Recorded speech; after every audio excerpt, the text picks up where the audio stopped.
आइए सर ये बॉडी मिली है सर। इसने भी उसी तरह चश्मा पहन रखा है सर। इसका सर बुजुर्ग आदमी का है और धड़ किसी लड़की का है। ये देखिए सर, अभी 10-12 दिन पहले जब मैं गणेश नगर में पेट्रोलिंग कर रहा था तो ये बुजुर्ग मेरे पास भागे भागे आए थे और इन्होंने कहा था कि इनको किसी ने चाकू दिखाकर लूट लिया। सर मैं इनके साथ उस क्राइम स्पॉट पर भी गया था जहाँ पे इनको लूटा गया था। सर उस टाइम मुझे ये बुजुर्ग थोड़े अजीब लगे। मतलब अजीब क्या था इनमें? सर इनको अपने पर्स और चेन से ज्यादा अपने चश्मे की फिक्र थी। चश्मे की फिक्र? देखिए, मुझे घड़ी चैन वगैरह कुछ अगर नहीं मिले तो चलेगा, लेकिन वो चश्मा मुझे मिलना चाहिए। सर उस टाइम ये थोड़े घबराए हुए लग रहे थे तो मैं इनको इनके घर छोड़ा है। ये मेरा बेटा है। क्या हुआ? जी वो किसी ने इनको चाकू दिखा के लूट लिया। क्या? किसने लूट लिया? वो हम लोग पता लगा लेंगे। फिलहाल आप इनको अंदर लेके जाइए, बहुत घबराए हुए हैं। और आप थाने आइए, रिपोर्ट लिखवा के जाइए। सर फिर वो लोग रिपोर्ट लिखवाने आए नहीं। सोलंकी कोई रिपोर्ट लिखवाने नहीं आया तो तुमने अपनी तरफ से पता नहीं किया? वो सर मैं उस टाइम किसी और केस में बिजी था तो दिमाग से निकल गया। लेकिन सर इनका नाम और नंबर मैंने ले लिया था। ये गणेश नगर में रहते हैं सर। इनका नाम विजेंद्र है। सर ये गणेश नगर तो अपने एरिया में आता है। अगर वो धड़ विजेंद्र जी का है जो हमें 3 दिन पहले अनन्या के सर के साथ मिला, इसका मतलब इनकी मौत 3 दिन पहले ही हो गई थी। तो फिर विजेंद्र जी के घर वालों ने इनकी मिसिंग कंप्लेंट क्यों नहीं दर्ज करवाई? और ये सोलंकी बोल रहा है कि इन्हें अपने पैसे, चैन, इन सबसे ज्यादा अपने चश्मे की फिक्र थी। चश्मे की फिक्र? और दोनों क्राइम सीन पर हमें चश्मे मिले। Sir excuse me sir. Hello, ठीक है सर। अभिषेक और अनन्या के पेरेंट्स सोनीपत आ गए। विकास, तुम अनन्या और अभिषेक के पेरेंट्स और बाकी सबसे ही पता करो कि इन बुजुर्ग का अभिषेक और अनन्या से क्या कनेक्शन हो सकता है। मैं सोलंकी के साथ इनके घर जाता हूँ और वहां से इनका एक प्रॉपर फोटो भेजता हूँ तुम्हें। श्योर साहब।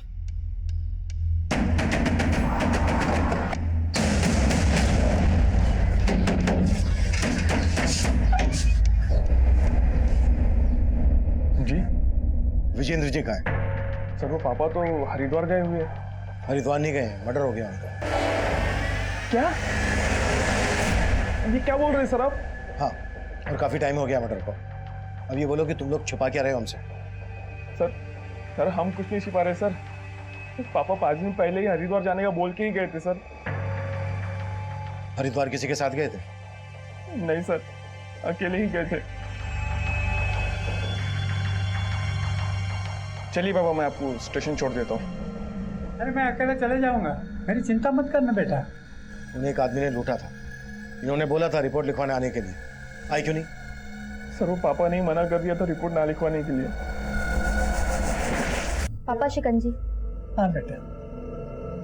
पापा आप आराम कीजिए, मैं थाने जाके रिपोर्ट लिखवा के आता हूँ। अरे थाने जाने की कोई जरूरत नहीं बेटा, जो हो गया सो हो गया। क्या? लेकिन वो तो मुझे अपने मोबाइल और पैसों से ज्यादा अपना चश्मा ढूंढने पे जोर दे रहे थे। बोल रहे थे कि उनको उनकी पत्नी ने गिफ्ट किया और तुम बोल रहे हो कि उन्होंने खुद रिपोर्ट लिखवाने से मना कर दिया। हाँ सर, उन्होंने खुद रिपोर्ट लिखवाने से मना कर दिया था। और मेरी मम्मी को गुजरे तो 10 साल हो चुके हैं सर। और जहाँ तक मुझे पता है, मम्मी ने कोई पापा को चश्मा गिफ्ट नहीं किया होगा। लेकिन हाँ सर, कुछ दिनों से पापा ना घर से निकलते हो कि काला चश्मा पहन के निकलते थे।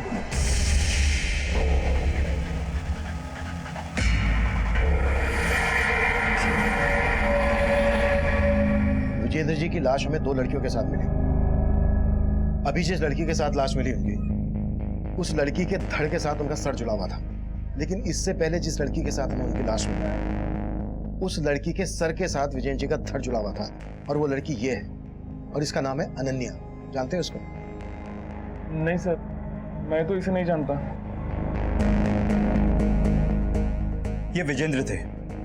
इन्हीं के बॉडी पार्ट्स को अनन्या के बॉडी पार्ट से जोड़ा गया था। आप लोग जानते हैं नहीं सर? के बारे में आपसे बात की? ऐसा कुछ भी नहीं है। वो लोग एक दूसरे से बहुत प्यार करते थे, बहुत खुश थे वो लोग। बल्कि आए दिन वो लोग मुझसे वीडियो कॉलिंग पे बात भी करते थे। माँ देखो, अच्छे है ना? और भी है, ये देखो, सब अभिषेक ने चूज किया है। ये कैसा लग रहा है? क्या क्या सपने देखे थे उन दोनों के लिए, और एक ही झटके में। लेकिन 21 फरवरी से प्रॉब्लम क्या थी अनन्या को जो वो शादी नहीं करना चाहती थी? 21 फरवरी को अनन्या का बर्थडे है। वो अपना बर्थडे हमेशा स्पेशल तरीके से बनाती है, इसलिए वो उस दिन शादी नहीं करना चाहती थी, और कोई रीजन नहीं है। सर 5 दिसंबर 2 ही महीने बाद है। और अभिषेक चाहता था कि उसको थोड़ा सा टाइम मिल जाए ताकि वो इस किराए के घर को छोड़कर अपना घर खरीद ले और उसी घर में उसकी शादी हो। कोई घर वर देख रखा था अभिषेक ने? नहीं सर, अभी फंड्स कलेक्ट कर रहा था और मैं भी उसकी उसमें मदद कर रहा था, लेकिन इसमें दो राय नहीं है सर कि अभिषेक अनन्या से ही शादी करना चाहता था। अभिषेक और अनन्या के बीच में कोई मनमुटाव नहीं था सर।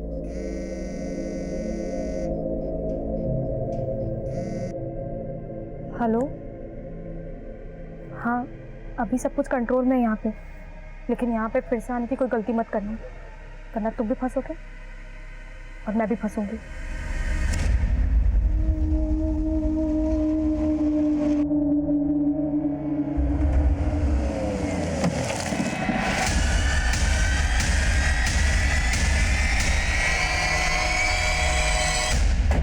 सर मुझे तो विजेंद्र जी के बेटे पे भी शक हो रहा है। सर एक तो वो थाने में रिपोर्ट लिखवाने नहीं आया, ऊपर से बोल रहा है कि मेरे पिताजी हरिद्वार गए हुए थे। लापरवाही तुमसे भी हुई है। वो नहीं आए तो भूल गए उस चोर को जिसने विजेंद्र को लूटा था। सर मैं गया था विजेंद्र जी के साथ उस जगह। सर मैंने देखा था वहाँ पे कोई सीसीटीवी नहीं था। सर विजेंद्र जी ने उस चोर का हुलिया बताया था, बोला था कि उसने अपना मुंह ढका हुआ था, उसकी आंखें भूरे रंग की थी।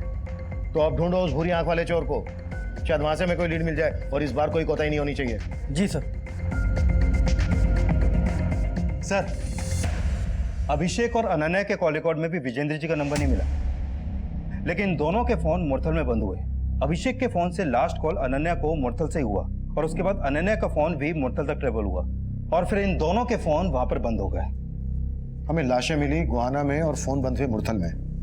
मुरथल में अभिषेक, अनन्या और विजेंद्र से कनेक्टेड कोई आदमी रहता है क्या? नहीं सर, फिलहाल ऐसा कुछ पता नहीं चला है। गुहाना से लेके मुरथल तक हर एरिया स्कैन करो, शायद बाकी के बॉडी पार्ट्स मिल जाए। अभिषेक घर खरीदने के लिए फंड का जुगाड़ कर रहा था। हो सकता है कांड फाइनेंशियल डिस्प्यूट से जुड़ा हुआ हो। अभिषेक के बैंक ट्रांजैक्शन चेक करो और विजेंद्र के बेटे बहू से मिलो।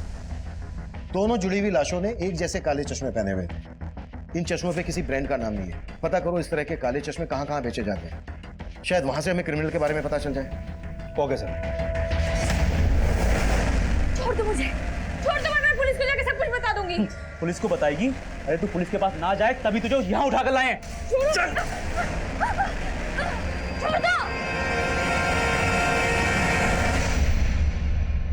सर, पोस्टमार्टम करने वाले डॉक्टर से एक चौंकाने वाली बात पता चली है। क्या? विजेंद्र जी के सर के साथ जो धड़ हमें मिला था वो धड़ अनन्या का है ही नहीं। व्हाट? हाँ सर, अनन्या का सर उस धड़ के ब्लड सैंपल से मैच ही नहीं करता है।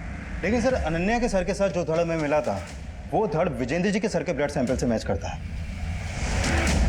मतलब विजेंद्र जी के साथ अनन्या के अलावा किसी और लड़की की भी हत्या हुई है? हाँ सर, और उस लड़की की उम्र 22 से 25 साल के बीच की होगी। ये केस वाकई में अफेयर और रंजिश का है या फिर किसी साइको और सीरियल किलर का काम है? सर ये अभिषेक की बैंक स्टेटमेंट। अभिषेक और अनन्या के मोबाइल फोन 7 सितंबर को रात 9 बजे बंद हुए थे और अभिषेक के अकाउंट से 8 सितंबर की सुबह को 40,000 रुपए निकाले गए। इसका मतलब अभिषेक के गायब होने के बाद पैसे निकाले गए और अभिषेक के अकाउंट से पैसे निकाले गए हैं सोनीपत के सेक्टर 11 के एटीएम से। विकास, उस एटीएम की फुटेज निकालो। सर। और उस चोर का पता चला जिसने विजेंद्र को लूटा था? नहीं सर, मैंने कई हिस्ट्री शीटर्स को खंगाला है, लेकिन सर कुछ आइडिया नहीं लग रहा। प्लीज मुझे जाने दो, मैं तुम्हारे आगे हाथ जोड़ रही हूँ, मुझे जाने दो। तुझे तभी जाने देंगे जब तू मेरी बात मानेगी, समझी? जैसा मैं बोलूंगा वैसा ही करेगी। चल।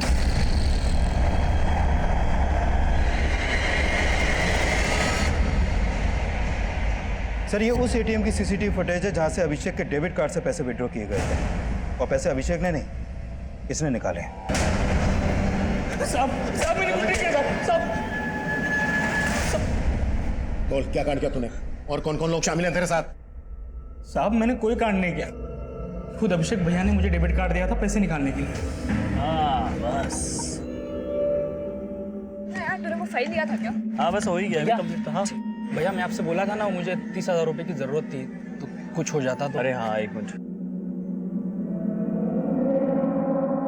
40,000 निकाले ना, 10,000 मुझे चाहिए। साहब वो कार्ड उन्होंने मुझे उनके गायब होने के 2 दिन पहले दिया था। बेवकूफ समझ रहा है हमें? कहानी बना रहा है? साहब मैं कोई कहानी नहीं बना रहा। अभिषेक भाई ने खुद मुझे कार्ड दिया था और एक्स्ट्रा 10,000 रुपये निकालने के लिए कहा था। वो तब से लेके अभी तक जेब में लेके घूम रहा हूँ, लेकिन वो अचानक से गायब हो गए। तो वो जहाँ गायब है तू जानता है? साहब मैं नहीं जानता हूँ। अभिषेक सर अपना कार्ड शंकर को क्यों देंगे?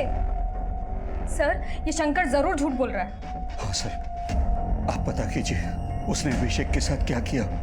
सर अनन्या को तो हम खो ही चुके हैं, कम से कम अभिषेक को। तुम्हारे पापा को 2-2 जवान लड़कियों के साथ जोड़ रही है पुलिस। उनके रहते तो बदनामी का डर था ही, उनके जाने के बाद भी कोई कम बदनामी नहीं हो रही है। सच में ये पापा ऊपर जाने के बाद में भी हमें चैन से जीने नहीं दे रहे। मैं तुमसे कह रही थी पुलिस को जाकर खबर कराओ कि पापा हरिद्वार के नाम से निकले और फिर गायब हो गए हैं। अब भुगतो पुलिस को ना बताने का नतीजा। ये पुलिस वाले हमें चैन से जीने नहीं देंगे।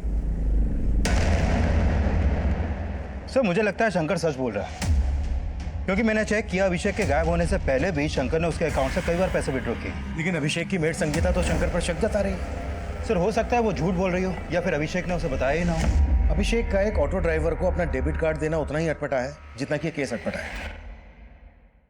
हो सकता है अभिषेक ने पहले से प्लान बना के रखा हो और उसने अपने इस प्लान में शंकर को भी इन्वॉल्व कर लिया हो। एक काम करो, शंकर को छोड़ दो, जाने दो उसे, पर उस पर नजर रखो। हो सकता है इससे हमें अभिषेक की लीड मिल जाए। ठीक है सर। सर एक बात और पता चली है, अभिषेक के गायब होने से पहले उसका कार्ड कई बार दिल्ली और हरियाणा की अलग अलग वाइन शॉप और बार्स में भी स्वाइप किया गया है। जिन जिन बार में भी अभिषेक का डेबिट कार्ड स्वाइप हुआ है वहां पर अभिषेक के बारे में पता करो और अनन्या के बैंक अकाउंट भी चेक करो, शायद यहां से हमें कोई लीड मिल जाए। Sure sir. Ketan sir. Hello hello Sahil, Ketan बोल रहा हूँ। बेंगलुरु जाने की तैयारी हो गई? सर आप क्यों जले पे नमक छिड़क रहे हैं? पहले ही पुलिस वालों ने मुझे शहर से बाहर जाने को मना किया। सारा प्लान चौपट हो गया है, पर मुझे तो लगता है इन सबके चक्कर में ना बेंगलुरु की जॉब हाथ से ना चली जाए। टेंशन मत लेना, वहां की जॉब हाथ से निकल गई ना तो अपनी कंपनी में काम करने वापस आ जाना, ठीक है? Okay sir.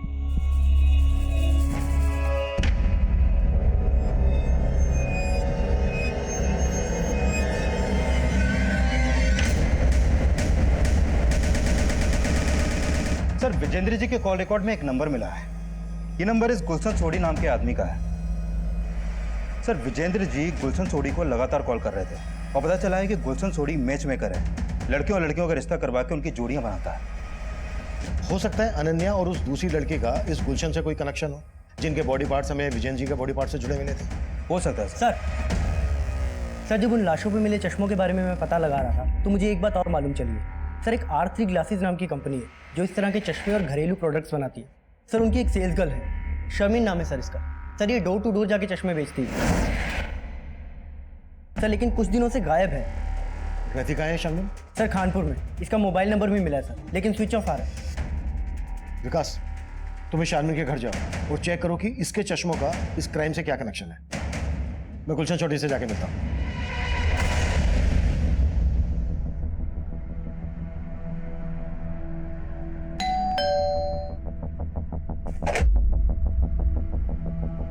जी गुलशन चौधरी।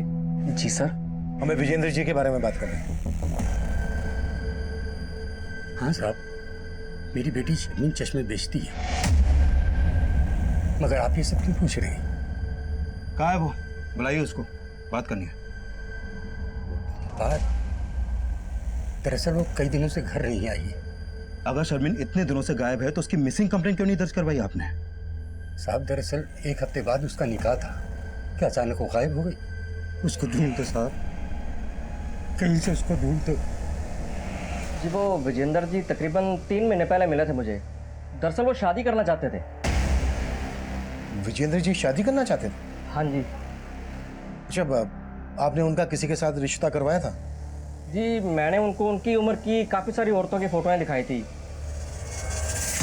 ये देखिए सर, ये सारी औरतें आपकी तरह सेकंड इनिंग की शुरुआत करना चाहती हैं। Second inning? नहीं नहीं नहीं नहीं नहीं, मैं ऐसे औरत से शादी करना चाहता हूँ जिसकी अभी तक शादी हुई ना हो। पर उनकी मांग जानकर मैं तो खुद परेशान हो गया। फिर मैंने उनको बताया कि जैसे कोई ऐसा रिश्ता आएगा तो फिर मैं आपको इन्फॉर्म कर दूंगा। हमें उनकी लाश 2-2 जवान लड़कियों के साथ मिली है। लाश? हाँ, और उनमें से एक लड़की ये थी। इसका नाम है अनन्या। आप जानते हैं इसको? जी नहीं, मैं नहीं जानता इसको। किसी दूसरी जवान लड़की के साथ रिश्ते की बात करवाई थी इनकी? सर जी, कोई पला जवान लड़की इतने बुजुर्ग आदमी के साथ शादी क्यों करेगी? अच्छा, विजेंद्र जी शादी करना चाहते थे, ये बात उनके घर वालों को मालूम थी? नहीं जी, मुझे तो विजेंद्र जी अकेले ही मिलने आते थे। ये शर्मिन नाम की लड़की भी शादी करना चाहती थी। आप जानते हैं इसको? नहीं सर, मैं नहीं जानता। सर पापा इस उम्र में शादी क्यों करेंगे? जरूर आपको कोई गलत इन्फॉर्मेशन मिली है सर। तुम्हारे पापा गुलशन सोडी नाम के मैच मेकर से मिल रहे थे लगातार। ये गुलशन ही तुम्हारे पापा के लिए रिश्ते ढूंढ रहा था। ये सब झूठ है सर। पापा तो मम्मी से बहुत प्यार करते थे सर। देखो, अगर हमसे कुछ भी छुपा रहे हो तो सच बोल दो, वरना तुम्हें बहुत परेशानी होगी। हम आपसे कुछ नहीं छुपा रहे सर। जरूर है मेरे पापा को बदनाम करने की चाल है। वो गुलशन आपसे झूठ बोल रहा होगा सर।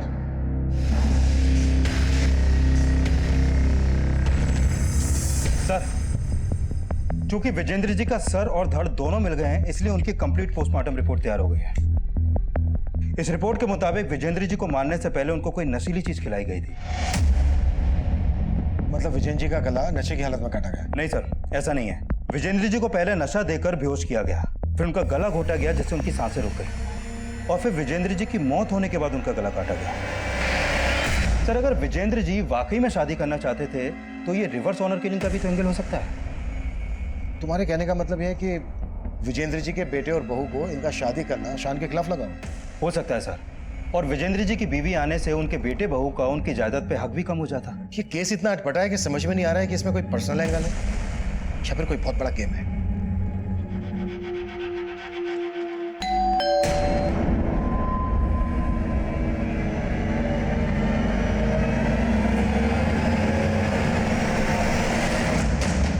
सर, मुझे लगता है ये केस पर्सनल एंगल से ही क्रैक हो सकता है। अच्छा, मैं अनन्या के बैंक ट्रांजैक्शन चेक कर रहा था तो मुझे मिला कि उसके मर्डर से 10 दिन पहले उसके अकाउंट से 22,024 रुपए किसी सगमा इंटरप्राइजेस के नाम ट्रांसफर हुए थे। पता करो ये सगमा इंटरप्राइजेस क्या चीज बनाती है। Sure sir. सर, अभिषेक जिन जिन बार्स में जाता था उनमें से एक की सीसीटीवी में कुछ मिला है। अभिषेक के साथ इसमें 2 लड़के दिख रहे हैं। एक का चेहरा दिख रहा है और एक का नहीं दिख रहा है। सर, दूसरे लड़के के बारे में हमें शंकर से पता चल जाएगा।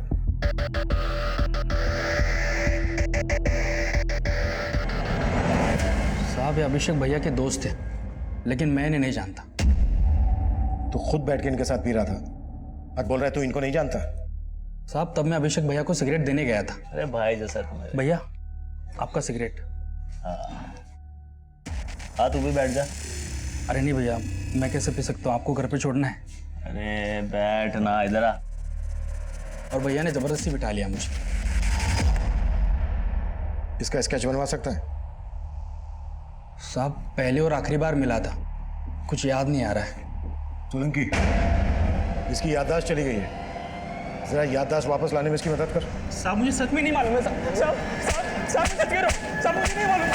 सर, अनन्या के बैंक अकाउंट से जिस संगमा इंटरप्राइजेस कंपनी को पैसे ट्रांसफर हुए थे, वो कंपनी सीसीटीवी कैमरा और हिडन कैमरा इंस्टॉल करने का काम करती है। मैंने उधर बात की तो पता चला कि अनन्या ने अपने घर में सीसीटीवी कैमरा नहीं बल्कि हिडन कैमरा इंस्टॉल करवाए थे। Hidden camera? हाँ सर, और वो कैमरे अनन्या ने खुद इंस्टॉल करवाए थे।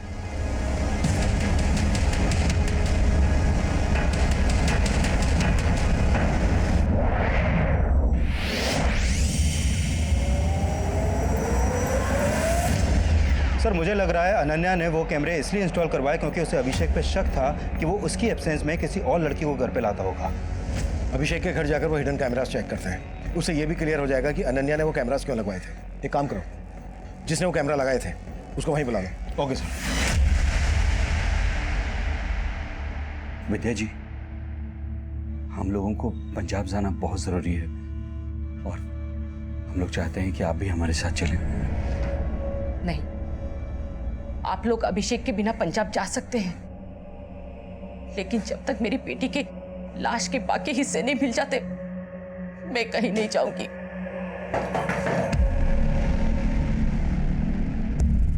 हमें आगे तलाशी लेनी है। तलाशी? जी, ये रहा सर्च वारंट। बताइए कहाँ पर आपने हिडन कैमरा स्टोर किया? जी। ऐसी बातें कर रहे हैं सर आप? आपको अभी पता चल जाएगा।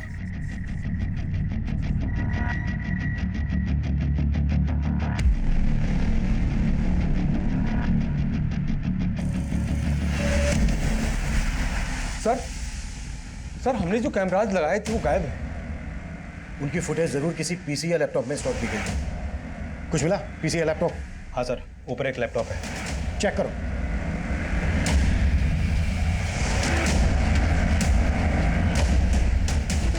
सर इसमें कोई फुटेज नहीं है। जब मुझे ये नहीं पता कि कैमरा लगवाया किसने, तो ये कैसे पता होगा कि किसने निकलवाया सर? तुम यहाँ पर अनन्या के आने के पहले से ही काम कर रही थी, है ना? जी सर। क्या अभिषेक पहले यहाँ पर किसी लड़की के साथ? नहीं सर, अभिषेक सर वैसे नहीं थे जैसा आप सोच रहे हैं। हो सकता है संगीता भी शंकर की तरह अभिषेक की वफादारी कर रही हो। लेकिन सर शंकर तो कुछ उगल ही नहीं रहा और संगीता के खिलाफ भी अभी तक कुछ नहीं मिला है। सर अभिषेक के साथ जो ये लड़का बाहर में बैठा है, इसका मोबाइल नंबर हमें इस शमीन के कॉल रिकॉर्ड में मिला है। व्हाट?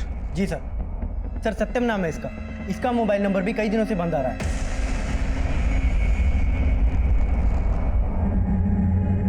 तो ये जो दूसरा आदमी है ये सत्यम से कनेक्टेड होगा और इन दोनों से हमें अभिषेक की लीड मिल सकती है। कहाँ रहता है सत्यम? सर खानपुर में, जहां पर शर्मीन का भी घर है।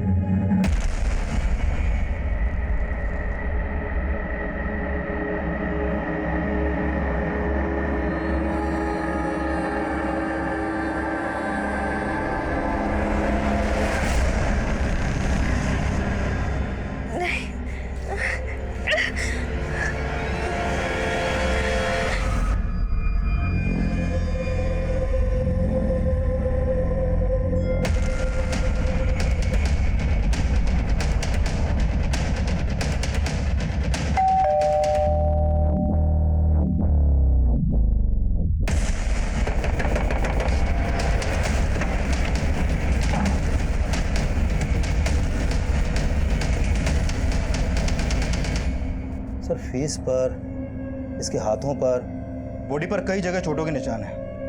ऐसा लग रहा है जैसे इसको मार पड़ी हो। लेकिन दरवाजा अंदर से लॉक था। इसने वाकई में सुसाइड किया है?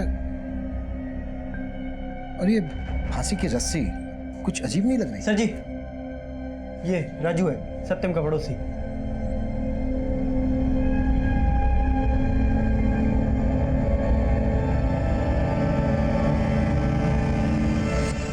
सत्यम के साथ यहाँ कौन कौन रहता था? सर सत्यम की एक माँ है जो यूपी में रहती हैं। वो यहाँ पे अकेले ही रहता था।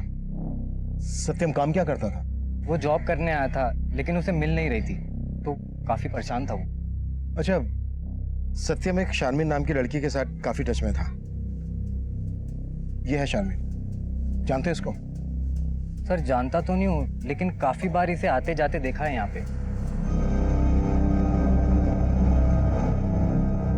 सत्यम के साथ जो ये लड़का है इसका नाम है अभिषेक, और ये जो दूसरा लड़का है इसको जानते हो? शायद इसका भी आना जाना हो।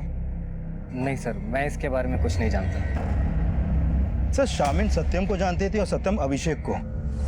कहीं ऐसा तो नहीं कि अभिषेक का शामिन से अफेयर हो, जिसके लिए अनन्या ने अपने घर में कैमरा इंस्टॉल करवाया और अब शायद शामिन अभिषेक के साथ गायब है। लेकिन शारमीन अभिषेक के साथ गायब है या अकेली गायब है, ये कंफर्म कैसे होगा? और इस सबके बीच में सत्यम की मौत का क्या राज है? विकास एक काम करो, अभिषेक के घर के रास्ते में जितने भी सीसीटीवी हैं खंगालो और शारमीन के अब्बू से अभिषेक और सत्यम के बारे में बात करो। Okay sir. नहीं साहब, मैं इनमें से किसी को नहीं जानता और मेरी बेटी का किसी के साथ कोई चक्कर नहीं था। अरे उसकी तो अभी शादी होने वाली थी। मेरी बच्ची को ढूंढने दीजिए साहब। उसने कुछ गलत नहीं किया है, लेकिन उसके साथ जरूर कुछ गलत हो रहा है। न जाने मेरी बच्ची कहाँ किस हाल में होगी।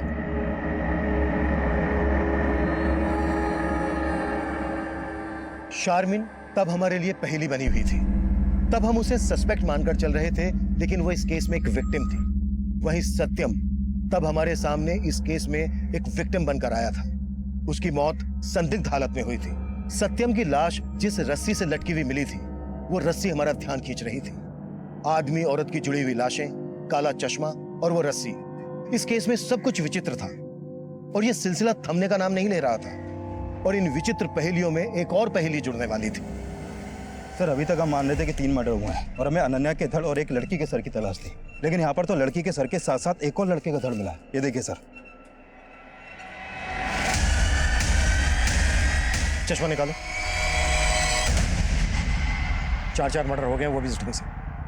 विकास, हमें जल्द से जल्द कुछ करना होगा, नहीं तो ऊपर जवाब देना मुश्किल हो जाएगा। सर अनन्या के अलावा लड़की का सर तो मिला है। हो सकता है ये सर उसी लड़की का हो जिसका धड़ में मिला था, जिससे उसकी पहचान हो जाए। धड़ किसी जवान आदमी का लग रहा है।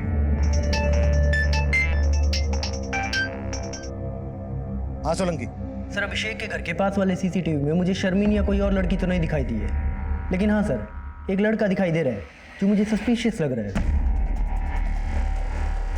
ये देखिए सर, ये रास्ता अभिषेक के घर की तरफ जाता है और अभिषेक और अनन्या के गायब होने के पहले ये लड़का लगभग रोजाना अभिषेक के घर की तरफ जाता था और कई घंटों बाद लौटता था।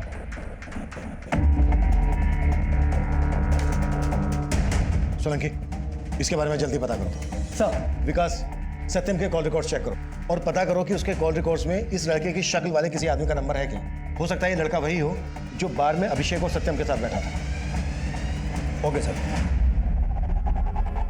हाँ सर, इस लड़के को मैंने एक आध बार अभिषेक के घर से निकलते हुए देखा था, और जब उस दिन वो अभिषेक के घर से जब बाहर निकल रहा था तो अभिषेक की मेड ने दरवाजा बंद किया था। बताती हूँ सर। सर वो खेमचंद है। तेरा और खेमचंद का इस कांड से क्या लेना देना है? कोई लेना देना नहीं है सर, वो बस मेरा बॉयफ्रेंड है सर। बॉयफ्रेंड? कहाँ मिलेगा तेरा बॉयफ्रेंड खेमचंद? सर वो एवरेस्ट प्लाजा बिल्डिंग में गार्ड है। तो वो हिडन कैमरा इसलिए निकलवाए ताकि तेरा और तेरे बॉयफ्रेंड खेमचंद का राज ना खुले? नहीं साहब, मैंने कोई कैमरा नहीं निकलवाया, हम तो बस प्यार करते थे। वो एवरेस्ट बिल्डिंग में नाइट शिफ्ट ड्यूटी पे था, तो अभिषेक सर और अनन्या मैडम के घर से चले जाने के बाद बस दिन में आया करता था सर। सर मैं सिर्फ संगीता से मिलने जाता था सर, इसके अलावा मैंने कुछ नहीं किया सर। बातों के भूत बातों से नहीं मानते। सर सत्यम के कॉल रिकॉर्ड में खेमचंद का नंबर तो नहीं मिला, लेकिन इस तंजील और शादाब के नंबर मिले हैं। कौन ये तंजील और शादाब? सोनीपत के लोकल गुंडे हैं सर ये। इन पे पहले भी मारपीट के कई केस दर्ज हुए हैं। सत्यम का इन गुंडों के साथ कनेक्शन था, तो फिर सत्यम की लाश उसी के घर में मिलने का क्या चक्कर है? सर फिलहाल तो यही मालूम चला है कि सत्यम जॉब ना मिलने की वजह से परेशान था। शायद पैसों की तंगी की वजह से उसने सुसाइड किया हो। लेकिन सत्यम की बॉडी पर हमें मारपीट के निशान मिले थे। विकास, शादाब और तंजील को उठा के लेकर आओ। हो सकता है बार में अभिषेक और सत्यम के साथ जो वो दूसरा लड़का है वो इन दोनों में से कोई है। Okay sir.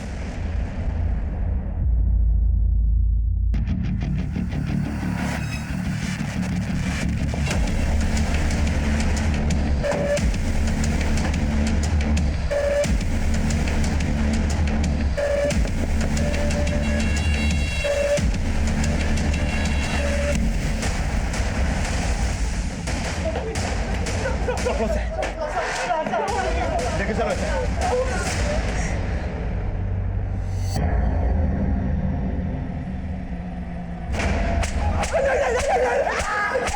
सोलंकी, साहब हमने किसी को नहीं मारा साहब। मैं शर्मिंद को पसंद करता था साहब, और वो सत्यम को चाहती थी, उससे निकाह करना चाहती थी, इसलिए हमने उसको उठा लिया साहब।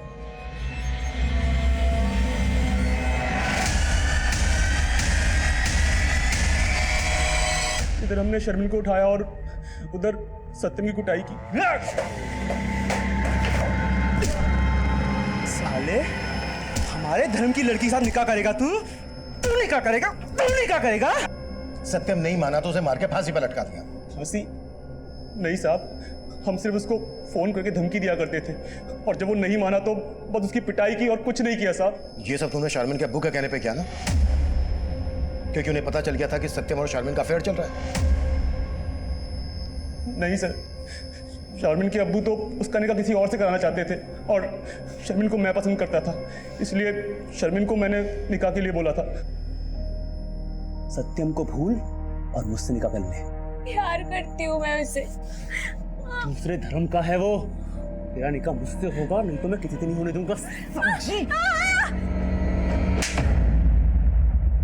सोलंकी,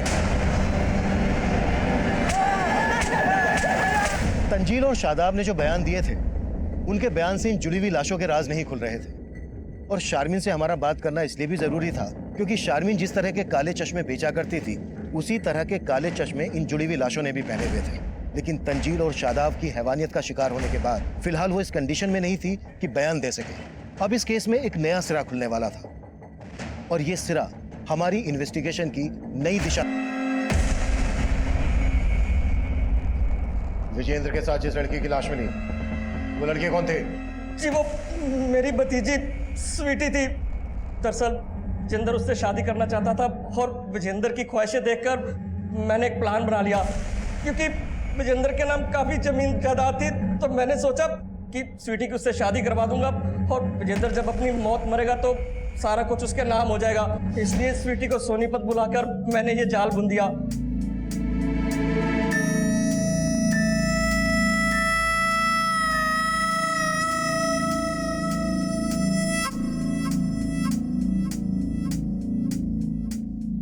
और देखते देखते वो स्वीटी पर लट्टू हो गया। वो उसको घुमाने लगी और पिछले दिनों वो स्वीटी को पार्टी पर भी लेकर गया था। कौन सी पार्टी? जी वो तो मेरे को मालूम नहीं है, पर जब से वो गई है तब से लौटी नहीं। मैं उसकी मिसिंग कंप्लेंट लिखवाता तो खुद भी फंस सकता था, इसलिए मैं चुप्पी मारकर बैठ गया साहब। विजेंद्र का बेटा नमन भी तेरे से मिलने आता था? क्यों मिलने आता था? साहब आपके मिलने के बाद आया था वो। जी कहिए।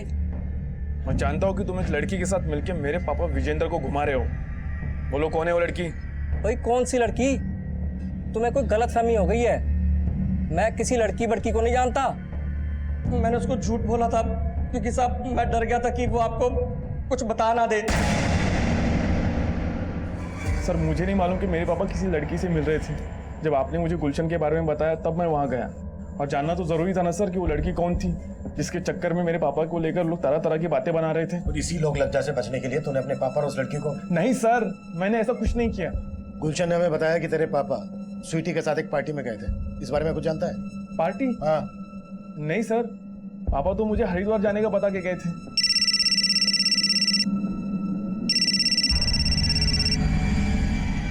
हाँ सोलंकी। सर शर्मीन को हॉस्पिटल से डिस्चार्ज कर दिया गया है। अब वो घर पे है और हम उससे बात कर सकते हैं। ठीक है। मैंने अब्बू को ये नहीं बताया था कि मैं सत्यम से प्यार करती थी, क्योंकि वो अलग धर्म का था ना, और मुझे ये नहीं पता था कि तंजील और शादाब मिलके मेरे साथ ऐसा करेंगे। और मुझे लगता है सत्यम की मौत के पीछे वही लोग जिम्मेदार हैं। शर्मीन, जिस तरह के चश्मे तुम बेचती हो उसी तरह के चश्मे उन जुड़ी हुई लाशों ने पहने हुए थे। अब हमसे कुछ भी छिपाए बिना सब कुछ सच सच बता दो। अनन्या, विजेंद्र जी और स्वीटी, इनमें से किसी को जानती हो? विजेंद्र जी और स्वीटी को तो मैं जानती हूँ। सत्यम जहाँ जॉगिंग करने जाता था विजेंद्र जी भी वही आते थे। दोनों की दोस्ती भी हो गई थी और सत्यम ने मुझे एक बार स्वीटी और विजेंद्र जी दोनों से मिलवाया था। और उस दिन स्वीटी ने मेरे से चश्मा लेके विजेंद्र जी को गिफ्ट किया था। सत्यम अभिषेक को भी जानता था। और सत्यम और अभिषेक के साथ ये जो लड़का है, इसको जानती हो? नहीं सर, मैं इनको नहीं जानती। 5 सितंबर को विजेंद्र जी और स्वीटी एक पार्टी में गए थे। इस बारे में कुछ जानती हो? हाँ, 5 सितंबर को तो सत्यम मुरथल में कहीं गया था। शायद विजेंद्र जी और स्वीटी भी वही जाने वाले थे।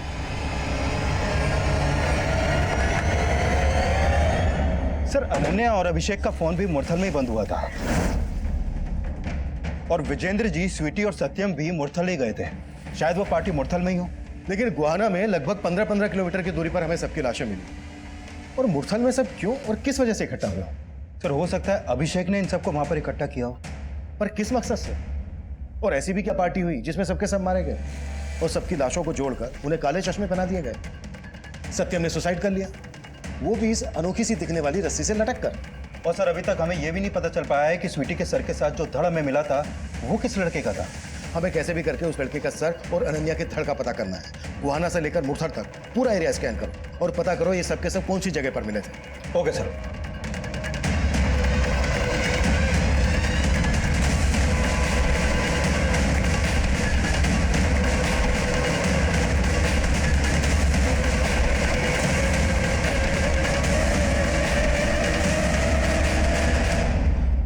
अभिषेक है। अभिषेक को हम सस्पेक्ट मानने की गलती कर रहे थे, लेकिन तब यह साफ हो गया था कि अभिषेक, अनन्या, विजेंद्र और स्वीटी का मर्डर हुआ था। और सत्यम की पोस्टमार्टम रिपोर्ट से भी यह साफ हो गया था कि सत्यम ने सुसाइड किया था। बाकी के विक्टिम्स की पोस्टमार्टम रिपोर्ट और फोरेंसिक रिपोर्ट इस केस में नए राज खोलने वाली थी। अभिषेक, अनन्या, विजेंद्र जी और स्वीटी, इन सब की पोस्टमार्टम रिपोर्ट के मुताबिक इन सबको मारने से पहले बेहोशी की दवा दी गई और फिर इनका गला घोटा गया, जिनसे इनकी मौत हो गई। और मौत होने के बाद ही इनका गला काटा गया। और सर, इस रिपोर्ट में यह भी सामने आया है कि 5 सितंबर को लगभग एक ही टाइम पर इन सबको मारा गया। और सर, सत्यम की मौत का भी इन सबके मर्डर से कनेक्शन है। ऐसा भी क्या कनेक्शन है जो इतना कॉन्फिडेंट हो? सर, अभिषेक का सर और अनन्या के धड़ को जिस लकड़ी के सपोर्ट से जोड़ा गया था, उस लकड़ी पर एक धागे का टुकड़ा मिला है। सर, वो धागे का टुकड़ा उसी रस्सी का है जिस रस्सी से लटक कर सत्यम ने अपनी जान दी थी। इस अनोखी रस्सी का इस केस से तगड़ा कनेक्शन है। विकास, पता करो कि इस तरह की रस्सी कहां कहां मिलती है। I am very much sure वहां से इस केस की लीड जरूर मिलेगी। Okay sir.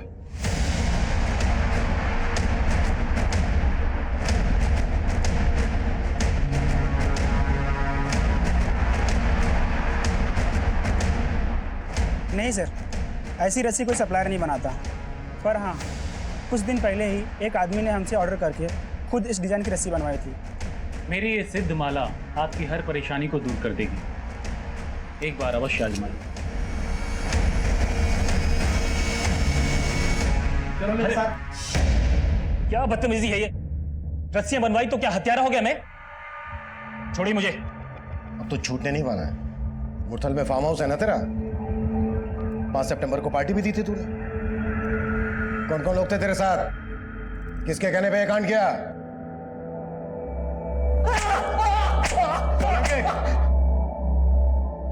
बता साहब, सिर्फ सत्यम ही नहीं, मैं भी तंगी से बहुत परेशान था। मेरे घर पे प्रेग्नेंट बीवी थी और गांव में सत्यम की बूढ़ी माँ। साहब, हमें जॉब नहीं मिल रहा था। हताश होकर एक दिन हम एक बार में गए। वहाँ हमारी मुलाकात अभिषेक से हुई। वो अक्सर उस बार में आता था। बहुत ही जिंदा दिल आदमी था साहब वो। जब हमने अपनी तकलीफों के बारे में उसे बताया तो वो बोला, देखो तुम दोनों फिक्र मत करो, मेरे अच्छे कॉन्टैक्ट से मैं तुम दोनों की जॉब लगवा दूंगा। सिर्फ कुछ ही मुलाकातों में अभिषेक ने सिर्फ अपने बारे में ही नहीं, अपने बीवी अनन्या के बारे में भी सब कुछ बता दिया था। उसने पैसों से भी हमारी काफ़ी मदद की थी साहब। जगह जगह जॉब इंटरव्यूज के लिए भेजा, लेकिन हमारी किस्मत खराब थी साहब। कुछ काम ही नहीं मिला हमको। फिर हमें लगा हमारा ग्रह नक्षत्र खराब है। फिर हम एक बाबा के पास गए। तंत्र शास्त्र में कुछ भी असंभव नहीं है, कुछ भी। मैंने वर्षों तंत्र विज्ञान के एक नुस्खे पे काम किया है और उस नुस्खे से मैं तुम्हें एक ऐसी चीज दे सकता हूं जिसे अपने पास रखने से तुम्हें नागमणि रखने से भी ज्यादा लाभ होगा। सर, बस मुझे नौकरी और मेरा प्यार शर्मिन मिल जाए, उसके लिए मैं कोई भी उपाय करने के लिए तैयार हूँ। हाँ, ये सच है। मैंने ही राजू और सत्यम से कह के 2 सच्चे प्यार करने वाले जोड़ों को वहां बुलवाया था। सर, मैं अभिषेक को जानता था। मालूम था कि वो अनन्या से सच्चा प्यार करता है। वहीं सत्यम की पहचान विजेंद्र अंकल से थी। वो भी किसी जवान लड़की के प्यार में पागल थे। फिर उस रात हमने उन लोगों को झूठ बोला कि हमारी जॉब लग गई है और पार्टी के लिए उन्हें मुरथल बुला लिया। बाबा ने हमको बोला था कि उस रस्सी से चारों का गला घोट के मारना है। इसलिए सबसे पहले हमने उनकी कोल्ड ड्रिंक में नशे की दवा मिला दी थी और फिर उन्हें पिला दी।